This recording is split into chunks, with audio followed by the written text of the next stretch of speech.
C'est contre-intuitif, mais tu dois vraiment comprendre ça. Se plier en quatre pour plaire aux autres attire le mépris. Au contraire, en avoir rien à foutre de plaire aux autres attire le respect. Alors, ouais, c'est un peu exagéré quand même comme vision du truc, ça pousse, on dirait qu'il dit sois un connard machin, non, là t'arrives, j'en ai rien à foutre, et t'arrives chez quelqu'un, tu poses les pieds sur la table, tu craches, non je sais pas si on va te trouver cool. alors attention, en avoir rien à foutre de plaire aux autres, ça veut pas forcément dire se comporter comme un odieux connard. Pardon, j'ai mis pause trop tôt. Je suis désolé Emilio. Par contre aujourd'hui, il y a 26 ans, j'en ai strictement plus rien à péter de ce que un tel ou un tel peut penser de ma vie ou de... Bonjour ou bonsoir à toutes celles et ceux qui nous regardent en replay. Si vous voulez un jour rejoindre la team live, vous êtes les bienvenus tous les mardis, jeudis et dimanches soirs dès 21 h. Et avant de vous laisser avec votre rediffusion, un petit mot de notre sponsor. Oli! Oli est une alternative aux boissons énergisantes et aux sodas trop sucrés. Chia! Sans taurine et sans sucre, avec des arômes de fruits et colorants naturels, il suffit de mettre la poudre dans l'eau glacée, de secouer et drelin, c'est prêt. Oli! Si comme moi vous n'aimez pas le café et que vous préférez éviter les boissons énergisantes classiques, Oli Energy est fait pour vous. En plus, la new caf qu'il contient permet une diffusion plus longue et plus régulière de la caféine. Ou si comme moi vous aimez vous envoyer un petit soda de temps en temps mais que ça entraîne de la culpabilité car vous devez éviter le sucre, la gamme Iced Tea de Oli est faite pour vous. Pas de sucre et seulement 20 calories par portion. Ou si comme moi vous êtes un grand sportif et que vous avez besoin de vous hydrater un max. Bon ok, cela c'est plutôt quand j'ai la gueule de bois. Mais... La gamme hydratation de Oli est faite pour vous. Vous ne savez plus où donner de la tête et le montage plein de couleurs de cette publicité n'arrange rien. Alors laissez-vous tenter par un starter pack pour découvrir les différents goûts d'une des gammes Oli. Ou partez carrément sur le starter pack de luxe qui contient un shaker gratuit et une myriade de goûts des 3 gammes de boissons Oli. Comme celui à la figue de Barbarie, mon préféré de la gamme énergie. Ou le pomme thé vert de la gamme Iced Tea. Ou encore le fraise kiwi de la gamme hydratation. Oli. Quoi qu'il arrive, vous avez 5 € de réduction sur votre première commande avec le code RORO5. Et 10% de réduction sur chacune des commandes suivantes avec le code RORO. Attention, ces 2 codes ne sont pas cumulables, lien et information dans la description et en commentaire épinglé. Merci à notre sponsor pour l'argent et bonne rediffusion. Le charisme, qui est charismatique ici? Ceux qui se disent eux-mêmes, moi et je le pense, il y a quand même 15% là, bah vous avez une putain de confiance en vous, hein. Vraiment c'est fort quoi. Comment être cool quoi? Comment imposer le respect? Bruno Bonnell par exemple pour moi est la figure que je pense en premier quand je pense à charisme. On me l'a déjà dit 30%, moi et je le pense 16%. Bah vous voyez, moi j'aurais imaginé un pas du tout à 80%. Donc finalement moi je suis très content que vous ayez autant confiance en vous, franchement. On va regarder des vidéos avec des coachs qui nous expliquent comment être charismatique, tout simplement. Et je commence par celle qui a le plus de vues. Et je trouve qu'il est charismatique. Vous trouvez pas? Si vous deviez lui donner une note de charisme sur 10, non, wow, vous êtes méchant. Il a des cheveux stylés un peu. Mais le charisme, ce n'est pas que l'apparence physique. Le charisme, c'est un sujet qui fascine. Ouais. On a tous envie d'être cette personne qui dégage une énergie intense et attirante. Alors il existe tout type de techniques, plus ou moins connues, comme par exemple se tenir plus droit ou regarder les gens dans les yeux. Évidemment, c'est loin d'être suffisant. Mettez le filtre des yeux. Parler de tous les principes les plus importants lorsqu'il s'agit d'avoir une attitude charismatique.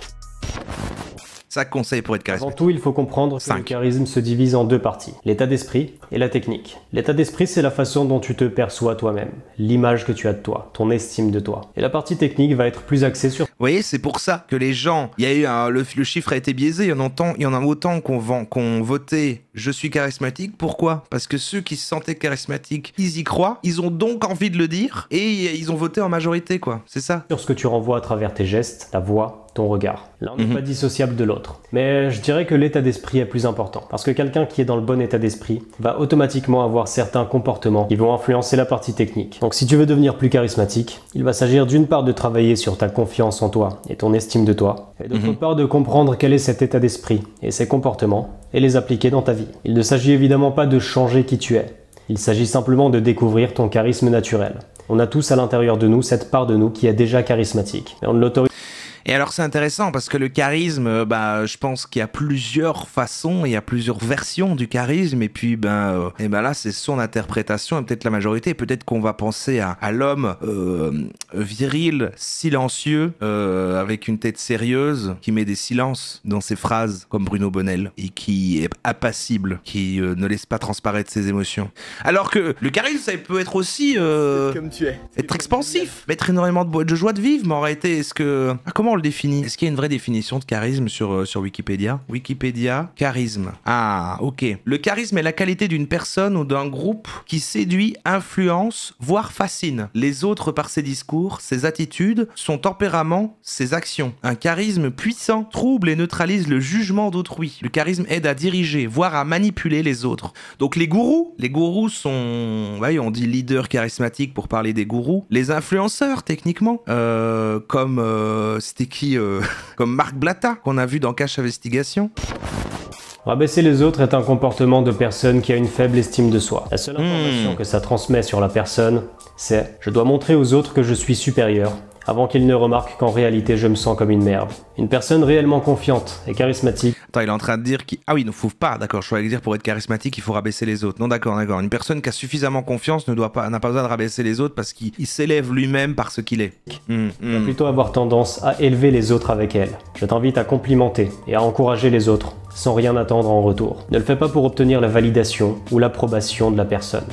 Fais-le dans le simple but de le faire. C'est sa vision du charisme, machin, je crois. Cultiver chez toi l'état d'esprit de l'abondance. L'état d'esprit de l'abondance, c'est « je me sens déjà tellement bien, moi-même, à l'intérieur de moi, que j'ai envie que les autres se sentent comme moi. Et donc, je vais partager cette énergie. » Et d'ailleurs, tu peux tout de suite commencer à t'entraîner en mettant un like sous cette vidéo. Ok. Ne juge pas. Lorsqu'on juge les autres, on ne fait en réalité que se juger nous-mêmes. Et pour l'instant, je suis sûr qu'en majorité, vous appliquez ça. Vous n'êtes pas du genre à rabaisser les autres. Moi, je vous connais. Et vous jugez pas les autres. Prenons l'exemple d'une fille qui va à la salle de sport et qui voit une autre fille qui est habillée avec une... Là, pour l'instant, pour moi, c'est plus un tuto pour pas être un connard que être charismatique, mais... de sport qui met bien son corps en valeur. Et donc, dans sa tête, elle va la juger. Elle va se dire... Non mais regarde celle-là comment elle est habillée, c'est vraiment une salope. Le message qu'elle est en réalité transmettre à elle-même, c'est « Moi je ne suis pas comme ça ». On se compare et on juge les autres pour définir ce qu'on est et ce qu'on n'est pas. Et en faisant de l'autre le mauvais, je fais de moi le bon. Mais à partir du moment où j'ai jugé l'autre comme étant le mauvais, je ne m'autorise plus à être comme lui.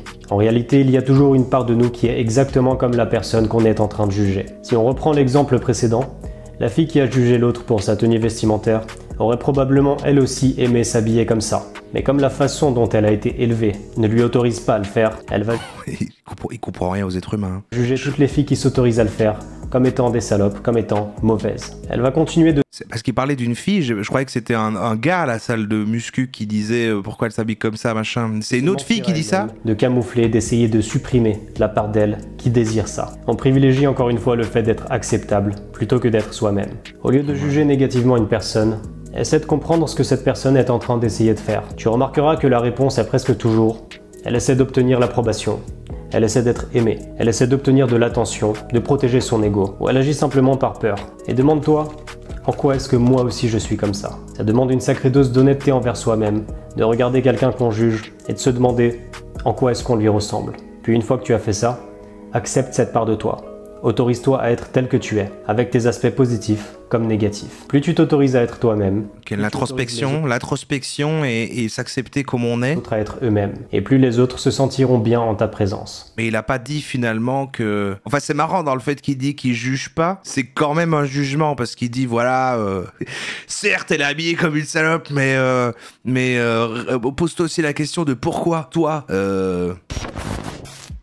Donne-toi la permission. Soit il arrive souvent qu'on ne s'autorise pas, on ne se sente pas légitime à dire quelque chose, à faire quelque chose, à aller parler à quelqu'un, ou encore simplement à faire respecter ses limites et ses émotions, parce qu'on pense intérieurement ne pas avoir suffisamment de valeur pour pouvoir se permettre de juste être soi-même. Lorsqu'on se retrouve dans un environnement social, on fixe inconsciemment des valeurs à toutes les personnes qui se trouvent autour de nous pour savoir si elles sont supérieures ou inférieures à nous. Et selon ouais, vous faites ça, vous? La valeur qu'on attribue aux autres, on va se sentir plus ou moins à l'aise ou mal à l'aise. Si j'accorde aux autres une valeur... Attends, ah ouais, ok. Il se tient pas bizarrement, il se tient droit parce qu'il a dit au début ça rempli charismatique. Et c'est bizarre qu'il mette autant de cuts parce que je trouve qu'il aurait dû laisser les silences parce que ça fait du charisme. Attends, lui il arrive quelque part et il attribue une valeur à tous les gens dans la pièce. Et il les classe hiérarchiquement selon leur crédibilité, c'est ça qu'il fait? Valeur supérieure à la mienne, je vais me sentir pas suffisamment bien pour pouvoir interagir avec ces gens-là. Et donc je ne vais pas m'autoriser à déployer toute ma personnalité. Je vais inconsciemment me mettre dans une forme de posture de soumission. Et à ce moment-là, absolument tout mon charisme est bloqué. On a tous déjà en nous une version. Ah, mais il est en train d'expliquer l'anxiété sociale avec d'une manière ultra sigma en fait, c'est ça qu'il dit. Et là, il est en train, je crois qu'il parle du fait que certaines personnes peuvent, si jamais t'es anxieux socialement, plus vite t'impressionner ou que tu vas te sentir encore moins à l'aise ou et que ça va varier d'une personne à l'autre selon un premier a priori. Ok. Je peux entendre ça, Mais on n'ose pas la mettre en avant. On n'assume pas d'avoir l'attention sur nous. On a peur de dire une connerie ou d'avoir l'air d'en faire trop. Ouais, ok. Par ces personnes qu'on juge supérieures à nous. On pense tout simplement ne pas avoir suffisamment de valeur, de légitimité, pour pouvoir exposer cette partie de nous qui est charismatique, qui est puissante. Ma technique, c'est simplement d'arrêter de jouer au jeu des valeurs. Et simplement de me dire que je n'en ai pas. Je n'en ai aucune. Je suis hors catégorie. Je suis juste moi.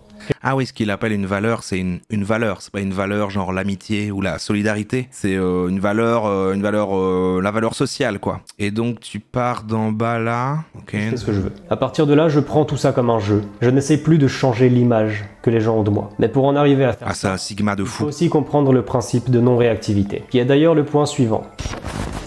Dans une interaction sociale entre deux personnes, il y a toujours une personne qui est plus en réaction que l'autre. La personne la plus réactive est celle qui se soucie le plus de la validation et de l'approbation de l'autre personne. Ça met en place rapidement une forme de hiérarchie inconsciente. En observant ces deux personnes en train de discuter, on peut tout de suite voir laquelle est en... Mais non. Il est en train de dire qu'il faut faire le moins de réactions possible, qu'il faut essayer d'être... Là, retenir les émotions. Position de pouvoir, et laquelle est en position de réaction. Celle qui est en réaction va avoir tendance à être très alerte, beaucoup plus gesticuler, beaucoup plus fuir le regard, beaucoup plus essayer de chercher l'approbation, beaucoup se justifier, beaucoup essayer de correspondre aux critères de l'autre, ou encore dans d'autres circonstances. Mais c'est marrant, il parle de le charisme, forcément, c'est en rapport avec les autres quand t'es en interaction, mais il mélange dans le truc le fait d'être, un peu, pour le dire simple, timide, introverti, voire même un petit peu anxieux socialement, avec un besoin de validation. Donc il part, en fait, le problème, c'est que pour faire son explication, il part d'a priori déjà observé qui est pas forcément vrai pour tout le monde. Elle peut aussi se sentir tout le temps attaquée, avoir... Alors moi, pour le coup, je suis très en réaction, car c'est tout mon contenu. Donc en fait, je suis pas du tout charismatique. Qu'elle doit se défendre. La personne qui est en réaction se juge moins bien que la personne en face. Je dois regarder tout comme ça. Ça tue littéralement tout son charisme. Faire tout le live comme ça. Une haute estime d'elle-même n'aura naturellement pas besoin de se prouver à l'autre. Elle aura tendance à être beaucoup plus détendue dans l'interaction. Et aussi surtout à assumer pleinement qui elle est. Ce qui nous amène au 5e point. Ok, assume qui tu es, authenticité. Celui-là est probablement le conseil le plus important de cette vidéo. Il arrive souvent qu'on ne se sente pas légitime à dire quelque chose, à se montrer. Ah, j'ai l'air en colère? Non, alors je vais être plus. Qu'est-ce qu'on a comme tête quand on est sûr de soi? On est comme ça. Comme ça? On n'a pas envie de péter plus haut que notre cul, ou de passer pour un arrogant, ou pour un lourd, ou simplement d'être jugé négativement. La société, les religions et notre éducation nous a appris qu'il fallait rester à sa place, qu'il ne faut pas se faire remarquer et pas trop attirer l'attention. Ah pour bon? une grande partie d'entre nous, nous avons fini par intégrer ce principe à notre identité. On essaie maintenant à tout prix d'éviter de se montrer. Et on est dans une genre de fausse humilité. Et comme toujours, on fait ça pour être le plus acceptable possible. Mais en agissant de cette façon... Mais il dit quand même énormément de choses comme des faits établis, alors que je voyais pas ça comme ça, moi. On se prive de toute la puissance de notre personnalité, et donc de notre potentiel charisme. Il y a une grande différence entre une personne qui va se montrer arrogante pour essayer de compenser quelque chose, pour essayer de se rassurer sur sa propre valeur, et une personne qui va simplement exprimer sa personnalité. On voit tout de suite quand une personne est arrogante, venant d'un endroit intérieur de manque de confiance en soi, comparé à une personne qui exprime simplement sa personnalité. Et on a tendance à beaucoup plus apprécier et à beaucoup plus admirer la personne qui exprime simplement ce qu'elle est. Et pour ça, il est nécessaire d'assumer qui on est. D'assumer... Il est tellement charismatique que même en mode bourré, il a pas l'air bourré. D'assumer chaque mot qui va sortir de notre bouche, de le prononcer jusqu'au bout en regardant la personne dans les yeux. Sois prêt à être apprécié. Bah il sort rien, tu vois, même genre les philogènes et tout, quand il explique des trucs, qui sort une étude, il essaie d'être crédible. Lui, le gars, il est genre, je m'assois devant vous et j'ai compris l'entièreté du monde et comment fonctionne l'humanité. Je vais maintenant vous dire tout. Ou pas apprécié. Sans justification. plutôt que d'essayer d'être apprécié pour quelque chose que tu n'es pas. Assume enfin la personne que tu es. Possède tes insécurités et tes complexes. Et même si on te fait une remarque qui te touche, continue d'assumer. Continue de rester à l'intérieur de toi. Tu restes avec tes émotions. Les autres gens peuvent te rejeter. Les autres gens peuvent te faire des remarques, peuvent ne pas t'aimer. Souviens-toi que tu es la seule personne qui sera toujours là pour toi. Si tu arrives à intégrer cet état d'esprit, tu deviens réellement invulnérable. Ton énergie change complètement et les gens autour de toi vont le percevoir. Bon, vous en pensez quoi de tout ce qu'il a dit? Parce que c'est bien déjà, parce que j'avais peur que ce soit trop sur des artifices visuels, mais là c'est vraiment sur le mental, quoi. C'est le mindset. Il y a un peu un côté... je savais pas qu'on se posait ce genre de questions pour être charismatique. C'est-à-dire en fait, il se dit, pour être charismatique, il faut ne pas se soucier de ce que pensent les autres. Donc ça commence par ne rabaisser par les autres et ne juge pas. Et en fait, ce qu'il dit après, c'est un peu de dire, considère aussi que les autres ne rabaissent pas et ne jugent pas, parce que du coup, tu vas oser faire un peu ce que tu veux, mais en même temps que tu vas oser faire ce que tu veux, tu vas pas non plus être en surréaction à ce qui se passe. Et quoi qu'il arrive et que tu vas faire là, tu vas assumer qui tu es parce que tu estimes qu'il n'y a pas de jugement et qu'on te rabaisse pas. C'est quelqu'un de génial. Donc tous ces 5 points, ils ont une logique, ils représentent une vision. Il fait ses conseils par rapport à un type de profil de personne. C'est-à-dire le point de départ sur lequel il donne un conseil, c'est un type de personne et un certain fonctionnement qui, j'ai l'impression, n'est quand même pas celui de plein de gens. En l'occurrence, moi, je vais beaucoup me préoccuper, en effet, c'est ce qui va créer mon anxiété sociale et tout, et qui du coup va me mettre une impression de ne pas être sûr de moi, et donc en effet baisser mon charisme. Il est pas tant sur la validation des autres, il est plus sur la peur de déranger. Donc il est pas sur ah, on va penser que je suis nul ou quoi, c'est plutôt j'ai pas envie de déranger en me comportant pas comme il faut, en disant un truc je sais pas quoi, tu vois. Donc c'est pas la même chose. Il l'a dit d'une manière un peu flippante quand il dit quand tu rentres dans une pièce, tu analyses tu analyses le niveau de valeur de chaque être humain. Mais si c'est ce qu'il voulait dire, c'est il y a des gens qui font un peu plus peur que d'autres, machin, et que là ça entre en jeu qu'en effet c'est plus la peur de déranger, mais que c'est le côté ah, je sens que je vais plus vite me faire juger parce que je vais être nul en interaction sociale et tout. J'entends aussi. Analyse en gros. En fait, il y avait bon, il y a un emballage très Sigma, mais je trouve que ça se voit direct. On est arrivé, je me suis dit ah ouais, là c'est une analyse Sigma. Ok, une deuxième vidéo peut-être pour avoir un autre son de cloche. Moi, quand je pense charisme, et on l'a très peu regardé ce man là, mais quand on pense charisme, c'est souvent ce gars-là qui a fait plein de vidéos dessus. Ouais, il s'appelle déjà Emilio. Contrairement aux idées reçues, t'as pas forcément besoin d'être quelqu'un de super extraverti avec une tchatche d'enfer pour avoir du charisme et attirer le respect. Le dénominateur commun des gens vraiment charismatiques, que ce soit des célébrités, Qu'est-ce que c'est derrière? Ils pètent ou quoi? Ou même des personnes qu'ils fréquentent au quotidien, c'est avant tout un ensemble de comportements qu'ils adoptent dans toutes leurs interactions sociales. Et donc dans cette vidéo, on va analyser ensemble 6 comportements charismatiques que tu peux... Ah mais si, ça va, il va quand même le mettre sur des célébrités. Il y a Elon Musk dedans. Moi c'est vrai que quand je pense charisme, je pense Elon Musk. Pour enfin être respecté et pris au sérieux par n'importe qui. Donc sans plus de transition, attaquons la vidéo. Pose tes limites. Quand j'étais en 6ème au collège, il y avait un gars de ma classe qui avait décidé de me casser les couilles tous les jours. Il m'insultait, il me poussait, il me volait mes affaires, enfin bref, le genre de gaminerie de cours de récré, moi aussi on me volait mes Kinder Bueno. Tu connais. Le souci c'est qu'à cette époque, je savais pas comment me faire respecter. Alors pendant un temps, je me suis laissé faire comme un idiot. Mais un jour en cours de sport, le type s'est mis à m'insulter devant toute la classe. Et face à cette humiliation, là j'ai senti ma tête se transformer en cocotte minute prête à exploser. Alors sans réfléchir, j'ai ouvert mes 8 portes célestes, je me suis approché du mec et je lui ai collé une patate dans sa gueule. Et son premier conseil c'est frapper les gens qui se moquent de vous. Quoi, suite à ce jour, le mec m'a plus jamais cherché des emmerdes. Parce qu'en lui collant une patate mémorable en plein dans sa gueule, je lui avais fait comprendre implicitement la chose suivante. Tu peux continuer de me casser les couilles si ça t'amuse, mais maintenant, tu sais que tu t'exposes à un risque. Alors évidemment, faut recontextualiser, dans mon exemple, on était juste des gamins de 11 ans. Et si ton patron te manque de respect au bureau, je te recommande pas spécialement de lui envoyer un Ura Mawashigiri dans la tronche. Mais si tu veux être respecté, t'as besoin de poser tes limites d'une manière ou d'une autre. Parce que quand tu te laisses faire, t'envoies aux autres un signal de soumission.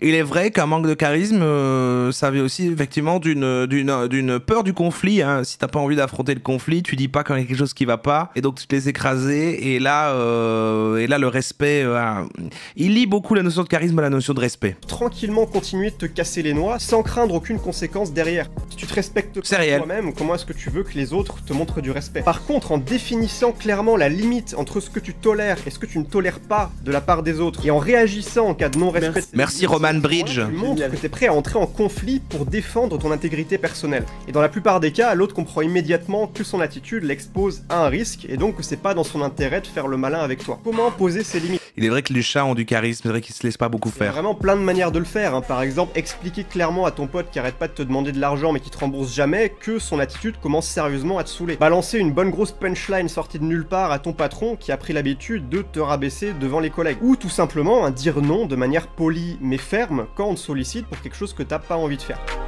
Est-ce que vous estimez que vous savez faire ça, vous? Moi, j'ai l'impression que ça dépend vachement du contexte.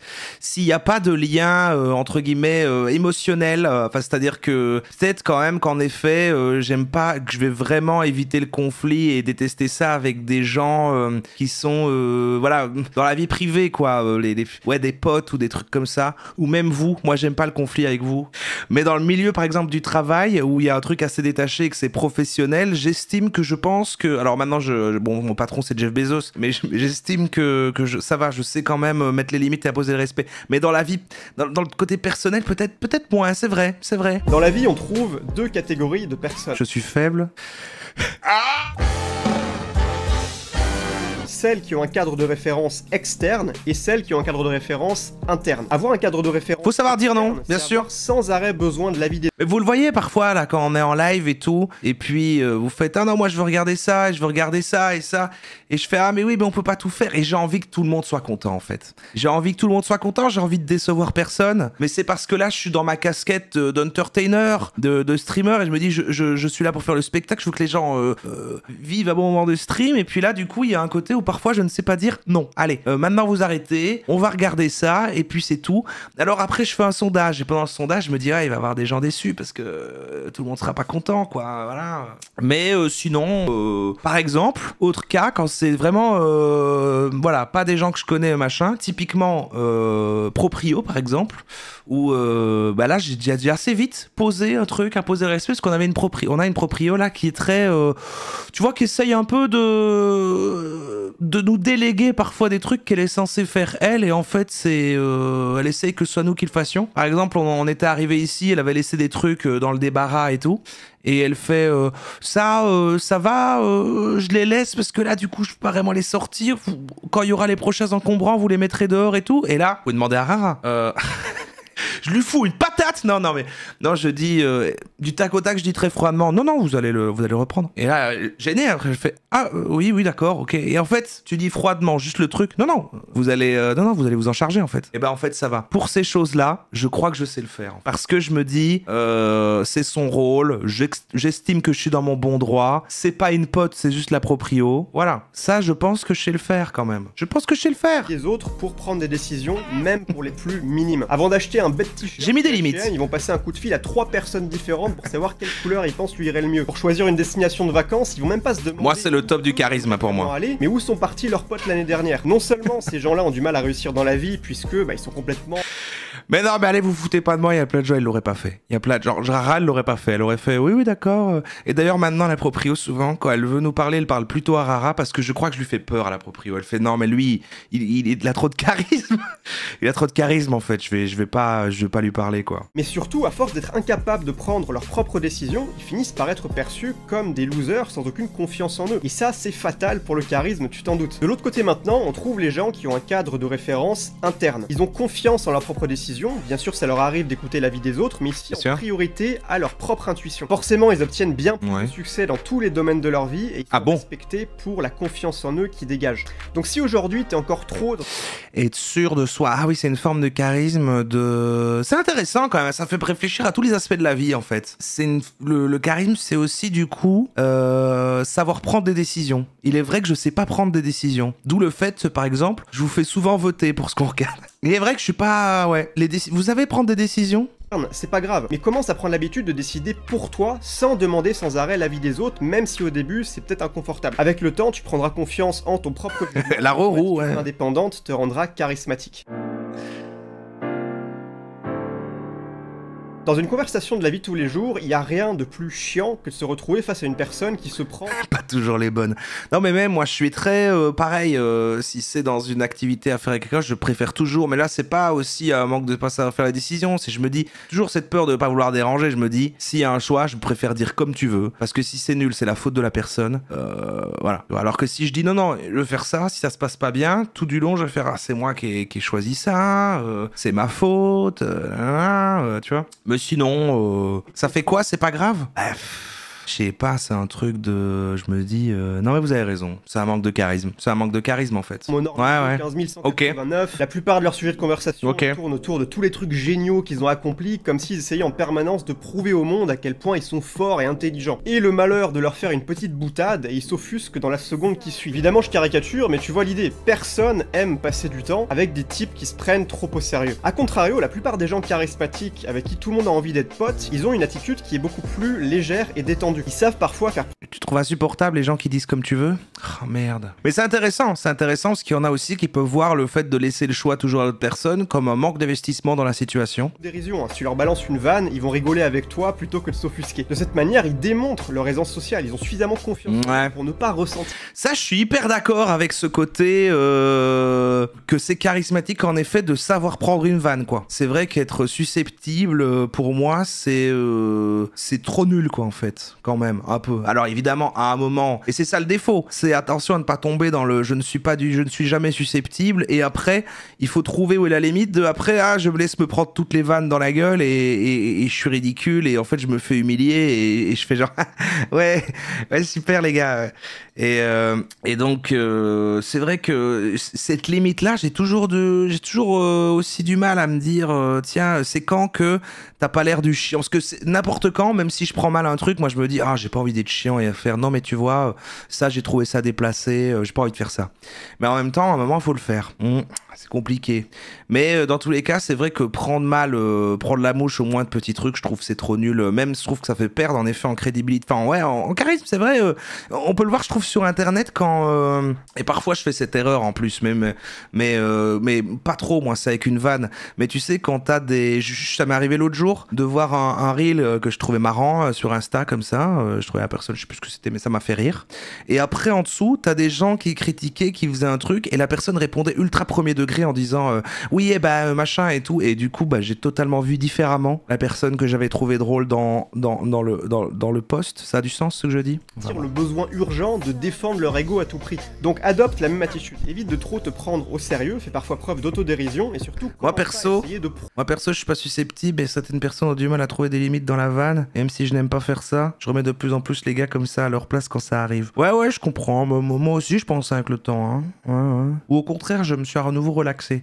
Mais il y a eu une période, moi, je crois, où c'est, je sais pas, dans la vingtaine, où m'ayant trop laissé faire avant, j'ai eu un truc de trop vite dire, tu sais, de vouloir trop, justement, en mode imposer le respect, un peu comme pour contrebalancer, quoi. Puis je crois que j'ai trouvé l'équilibre, j'imagine, j'espère. Je suis une merde, c'est ça?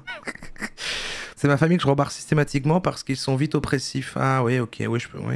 Oui, alors après, il y a le cas où t'es tellement à l'aise, que tu les connais de gens depuis tellement longtemps que tu peux dire aussi. C'est compliqué. Moi, sa vidéo sur son arrêt de la weed était magistrale. C'était avant son irage dev perso. Ah, lui, là, il a une vidéo sur l'arrêt de la weed? Incroyable. Prouver quoi que ce soit aux autres dans tes conversations. Par contre, attention, hein, dans certains contextes, il faut quand même... Voilà, il est devenu le Joker. Un minimum sérieux, sinon on finit par être perçu comme un clown.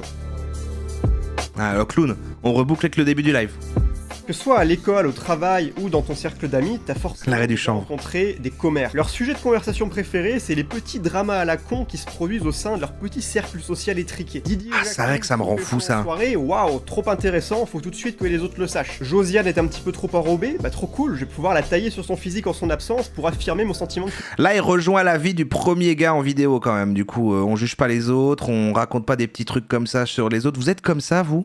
Alors, il peut avoir un côté un peu rigolo dans les gossips gossip avec une personne dont tu es très proche, de raconter des petits trucs comme ça, je peux y voir la satisfaction.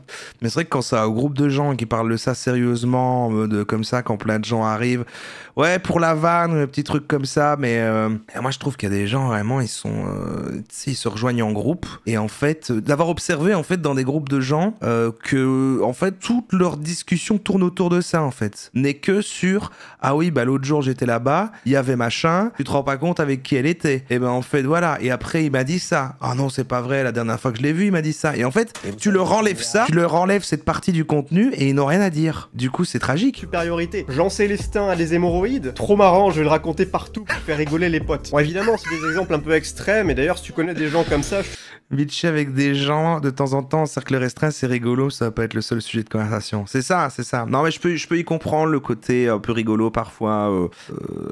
Oui. je te conseille de prendre tes distances. Mais pas, voilà, c'est pas méchant, mais c'est d'avoir une connaissance avec qui tu fais un petit peu ça, en terrasse avec un petit verre, un petit truc, sur une personne précise, qui le mérite éventuellement.